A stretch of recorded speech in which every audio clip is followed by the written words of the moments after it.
Hey guys, welcome back to my channel.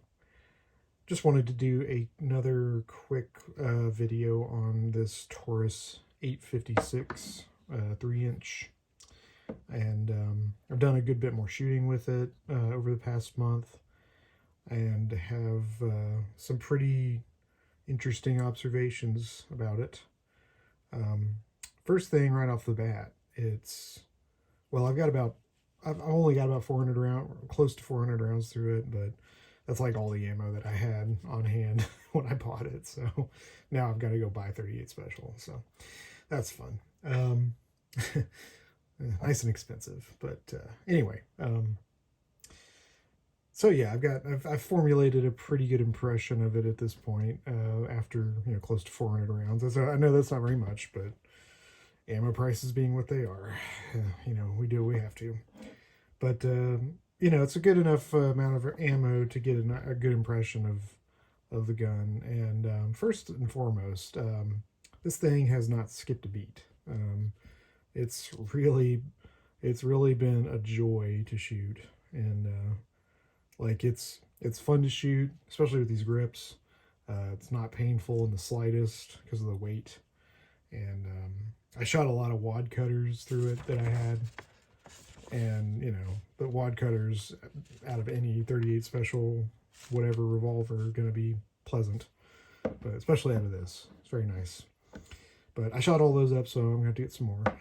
And so it's been great. I haven't cleaned it. I probably should, because it's starting to get a little gummy, but I kind of just wanted to let it go, and because I'm not carrying this or anything, so I just kind of want to let it go and see how long it'll go before I have to clean it.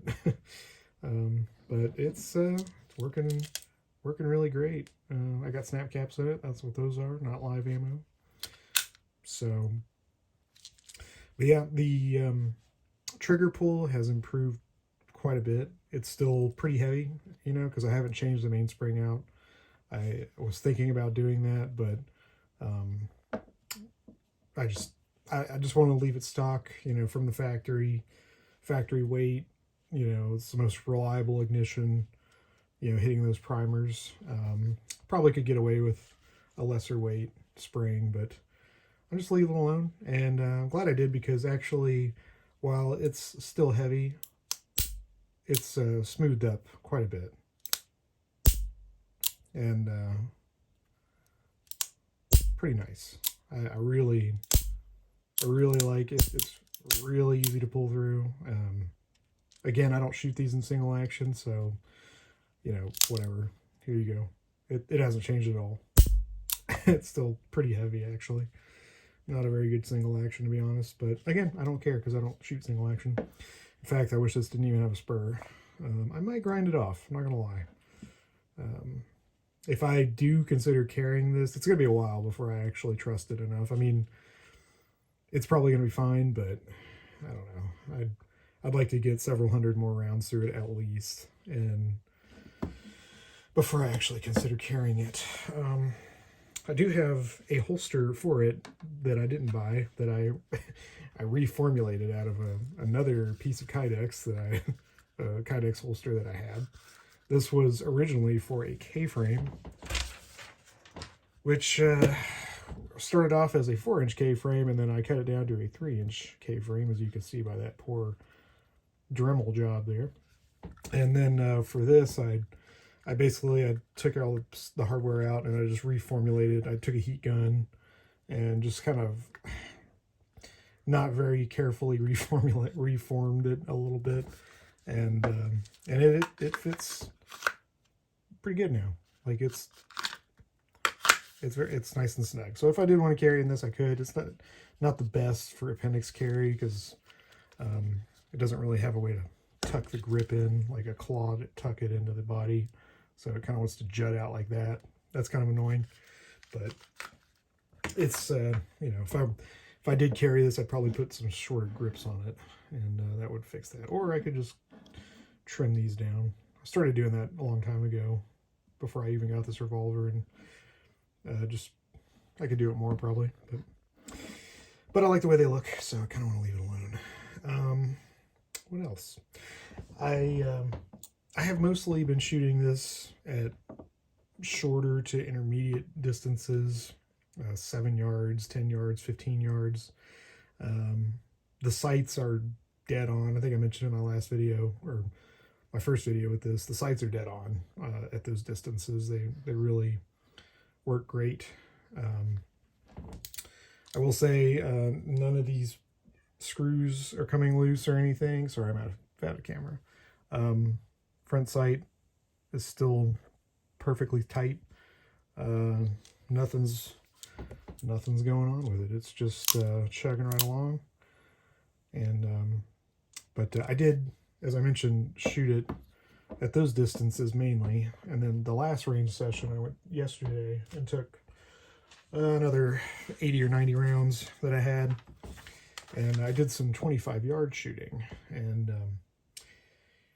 you know, there's and I'm talking about 25-yard standing unsupported offhand shooting in double action on a B8 target, right? So basically a small 8-inch target with a 5-inch inner 9 ring, I think is what the size is, something like that, 5.5 inch. Here's the target. This is my last 25-yard double action target. You can see, drop it there. You can see one indict there, one outside of the ring, and then the other, I shot 10 just to try and get a score. So, you add these up, and it's like an 85 if I had a 7 ring on the outside. But that was about the best I could do. My first target, I didn't keep the other. I shot like 4 different targets at 25 yards. And I didn't keep the first 3 because basically I had to hold, I'm going to bring this target up, in order to get these shots to be center. I basically had to hold like right there in order for them to go here. So at 25 yards, I had to hold pretty high and a little bit to the left. And I know it's obvious, I'm a right-handed shooter, so I know if I was mashing or pulling the trigger, I would be going low left, and that's not what I'm doing. So, and that was consistent with the first 3 targets that I had. They were all pretty low right. Sorry if you can hear my cat. He wants in here so bad. So yeah, they were hitting pretty low right, which, it's 25 yards. I hate 12 o'clock holds, but it's 25 yards. It's whatever. And, with now that I know where to hold, it's not a big deal to get rounds on target. So, I might mess with the front ramp and see if it lowers the point of impact a little bit. Because it does come with the front sight, or the ramp front sight, I should say.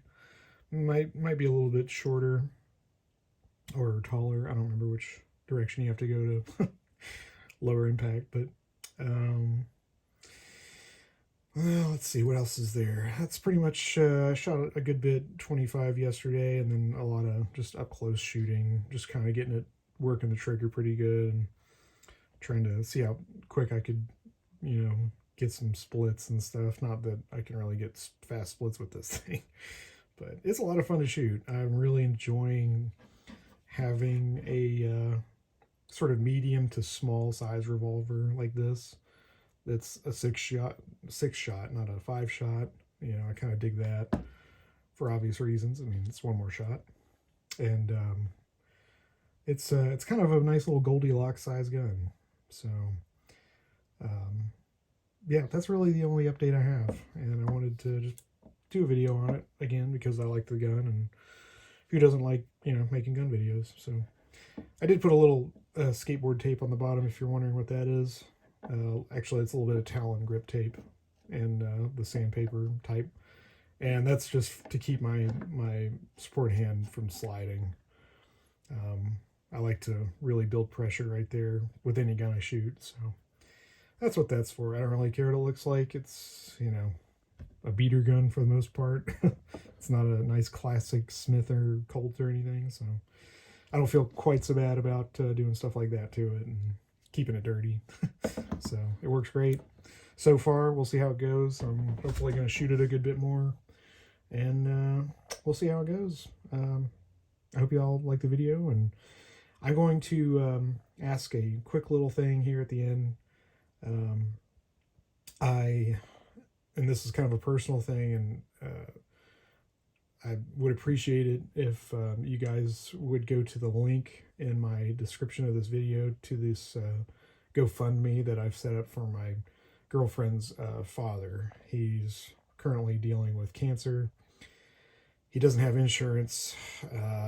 He's just shy of being old enough for Medicare, and his chemo treatments have to be done out of pocket, which it's like $5,000 a treatment. And so I've set up a GoFundMe. It's raised about $5,500 so far just from sharing it on my social media. But if you guys watching this can help, that would be amazing.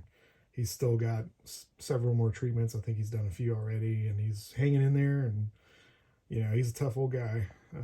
So I'd appreciate it if you just follow the link, and if you could donate a little bit of money, that'd be great.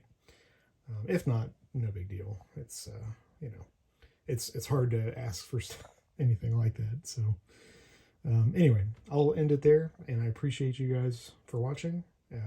Hope to see you again.